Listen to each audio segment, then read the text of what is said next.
আমাদের দিনহাটাতে মেলার শেষ নেই, এটা আমরা সবাই জানি। একটার পর একটা মেলা লেগেই থাকে, কিন্তু একটার পর একটা মেলা লেগে থাকলেও আমাদের যাওয়া হয় না। এটা বললেও কেউ বিশ্বাস করে না, কিন্তু যাই হোক, কাউকে বিশ্বাস করানোটা বড় কথা না। আমার যাওয়া হয় না, সেটা বড় কথা। একটার পর একটা এত মেলা যখন হচ্ছেই, তো যাওয়াই যায় একটা মেলাতে। আর এমনিও সবাই জানে যে আমি মেলাতে যাই, তো সবার ধারণাটাও একটু সত্যি করে দিই। করতে খুব ভালোই লাগে, তাই না? আর মেলাতে গিয়ে এদিক সেদিক ঘোরাঘুরি করে সেরকম পছন্দের জিনিস কিছুই পাইনি।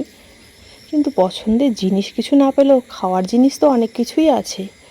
আর বেরোবো, খাবো না কিছু, সেটা তো হয় না। তাই প্রথমে মেলাতে গিয়ে একটু ভেলপুরি খেয়ে নিই। কিন্তু ভেলপুরি খাওয়ার পরও না পেট শান্তি হয়েছে, না পেট ভরেছে, না মন শান্তি হয়েছে। তাই বাইরে বেরিয়ে এসে ভাবলাম অন্য কিছু একটু খাওয়া যাক, সেজন্যই কাকুর দোকানে চলে যাই।